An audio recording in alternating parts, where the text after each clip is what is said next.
Okay, I am having a lot of thoughts right now. I just finished watching this movie about this guy, Darius Wright, and he, talks about his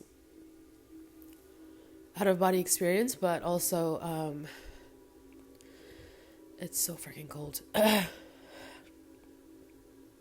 um, but he also talks about the nature of our being, and I've just been like going down this wormhole of these kinds of videos, and something that he mentioned that's also been on my mind is, we humans are just energy. We're just a bunch of energy, right? And we emit like this electromagnetic field that we can't necessarily see. And so when you look at the law of attraction, everyone says it's all about your energy and your frequencies. And, if you want to be wealthy, you have to raise your vibrations and, to match the frequency of wealth or money. And if you want love, you have to raise your vibrations to match the energy of love or the frequency of love, and so on and so forth. And I know a lot of modern day coaches and law of assumption folks kind of try to dismiss that idea altogether, and the idea of like subconscious wiring and whatnot. And as much as I'd want to do that too, I think for me personally, it doesn't come to me so easily. And that's only because I studied psychology and I understand somewhat how the subconscious mind and the conscious mind works, right? And so in the law of assumption, it goes, you say something one time and it's done, and you don't need to really do much else about it. But the thing is, and this is, I think, where it gets kind of contradicting, because, okay, if you're saying that you need to get your self-concept up, because if you have like a 10 on 10 self-concept, then you know who the hell you are and everything comes to you, and you align yourself to your desires, right? But for the people that don't, even leveling up that self-concept is in a way a form of rewiring your subconscious mind. That repetition is rewiring your subconscious mind, because that's what it is. Your subconscious mind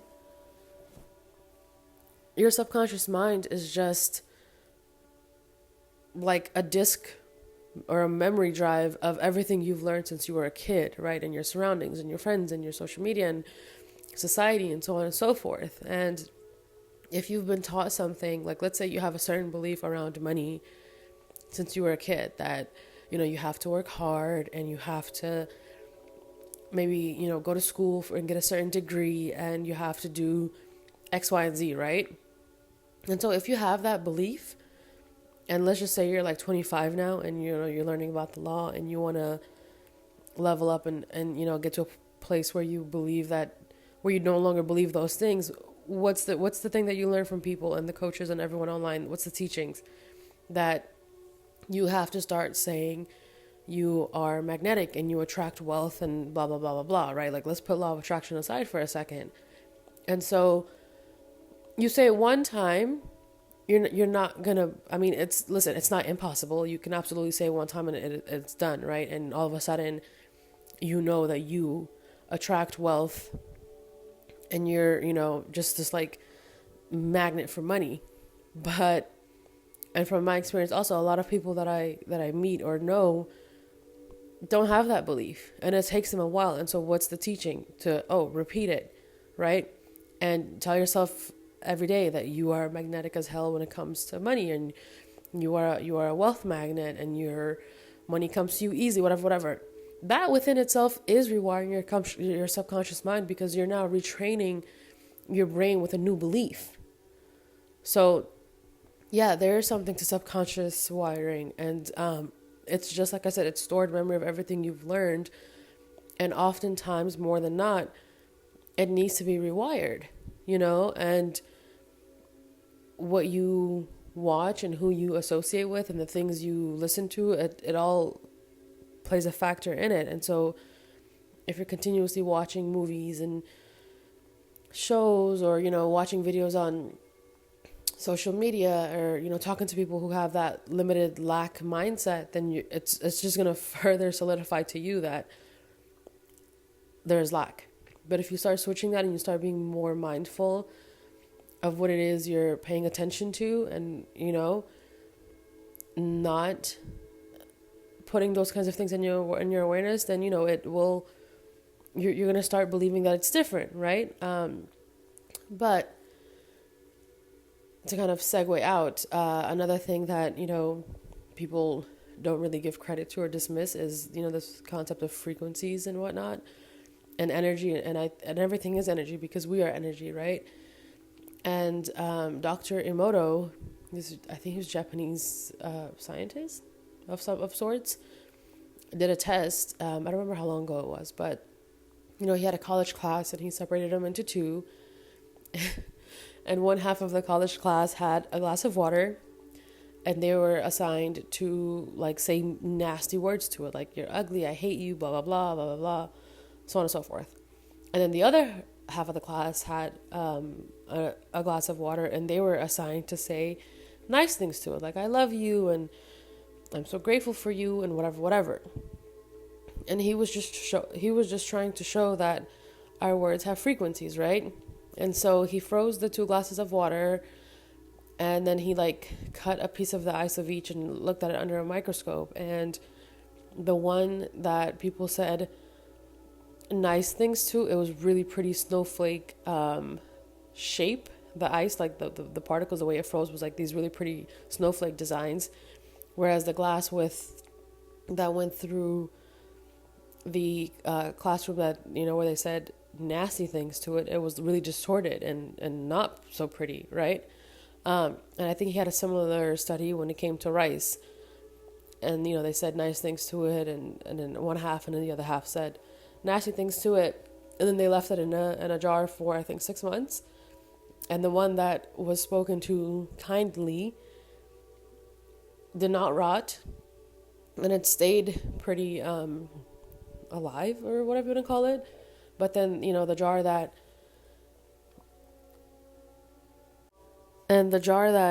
was spoken to not so nicely ended up getting moldy and rotten and spoiled.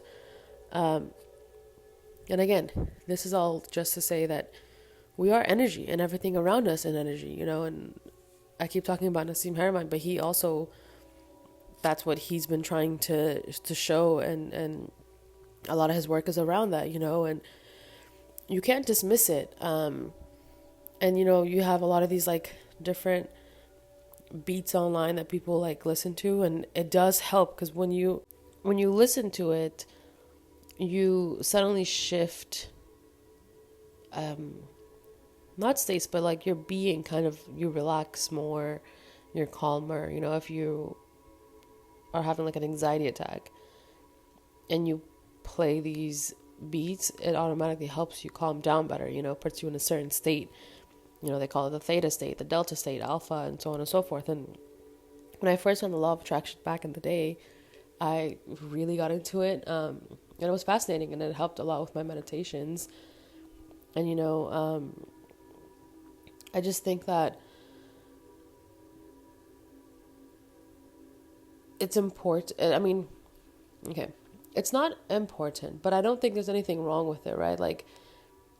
And I've been saying this, it's far better for you to listen to a theta beat or affirmations or something than it is to be listening to some kind of music or watching movies that completely are the complete opposite of what it is that you're trying to be. That's promoting hatred and what the hell's going on with my phone?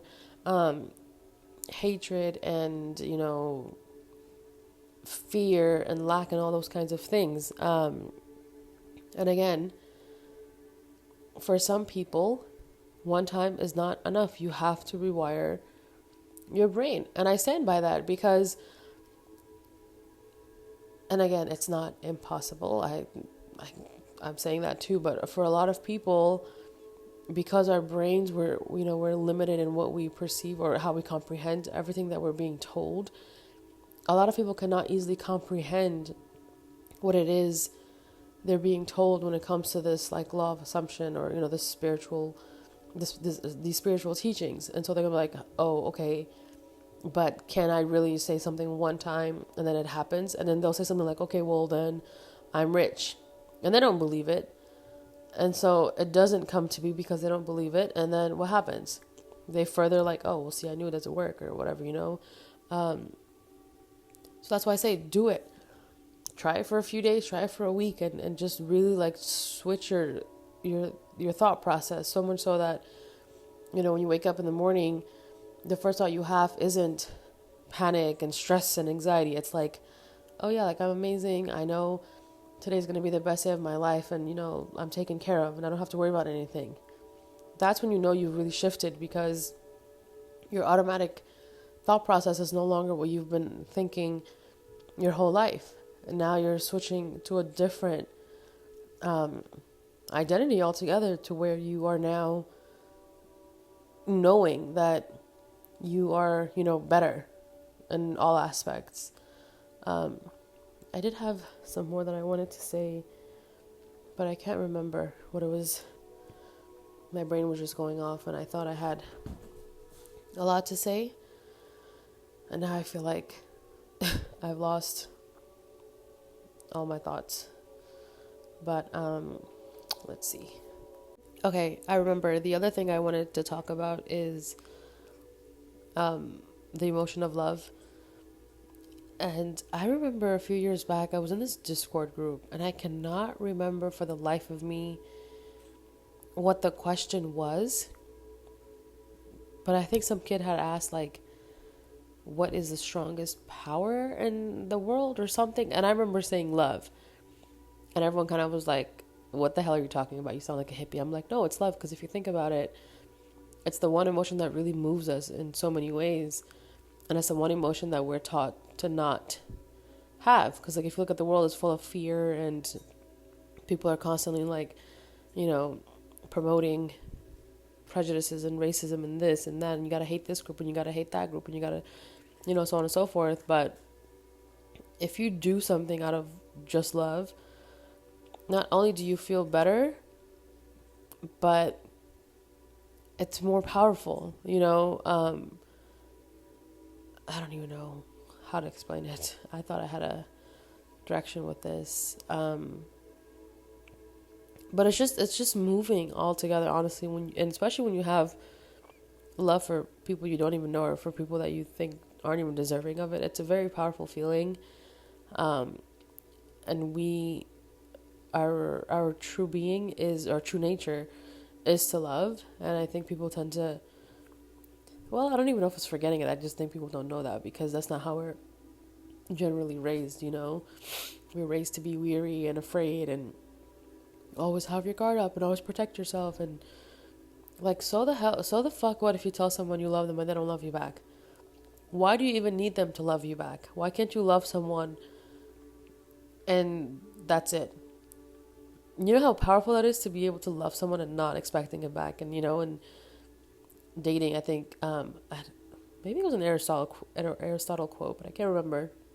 But they said, oftentimes in relationships it goes south because, okay, I'm so misquoting this, but stick with me. Because we put expectations on people that they don't even know of. And then they don't meet those expectations, and now we feel like they failed us. Well, that's not fair to that other person. They didn't come into this thinking like, I'm here to fulfill all your expectations. They're doing the best they can, right? But because we have all these beliefs around relationships and love and whatever, we start creating these expectations, and then we get disappointed that they don't fulfill it, when it's not their fault, right? You should be upset at yourself. Who even told you to have these expectations? You know what I mean? Like, you did this to yourself. Why can't you go in with open arms and open heart and see what comes of it, and learn to experience each other and discover each other, and learn more and more about this other being and their existence. And then you're sharing that existence. But no, we get too caught up on well, is he going to text me like this? And is she going to do this? And is he going to do that? And is she going to do that? And it's like, we forget entirely what the whole purpose of this relationship even was. It's no longer about love. The foundation turns into like a tit for tat, or like a transactional situation, Again, these could be limited beliefs. I don't fucking know. I'm just, going based off of what I used to see. But I mean, I'm not here to give relationship advice. I'm just talking about the concept of love, just going to, even with friendships, I used to think that I was always the giver in my friendships, and that I always did so much for everyone around me, but I never kind of got that same giving reciprocated. And it used to make me upset because I'm like, it's not fair. But I mean, I'm doing what I want to do. How can I expect anything from the other person? They're doing what they can. They don't know what I want from them. And if I love this person unconditionally, why do I need them to come a certain way? Why the way they're coming should be enough. I mean, there is a line between getting taken advantage of and whatnot, but again, those go back to limited beliefs anyway. So I'm not talking about that. But in general, like, if you have a friend or someone in your life and you are, you're doing what you want because you want to, and they're doing what they can, you can't all of a sudden be like, oh, well, I feel like it's not being reciprocated. Well, you're doing the most. They didn't ask you to do the most. You know what I mean? And I think that goes the same for like relationships and family dynamics and everything. Everyone is having such an individual experience, but we're all kind of consumed with our own experiences. And so we think like me, and it's not fair. And it's like this one perspective, but that's not the case. You have multiple other perspectives here. Like, let's just take a moment, step back and take a chill pill, and recognize that you're doing what you're doing, but this other person is also doing their best, and you have to just love them anyway and let that be enough.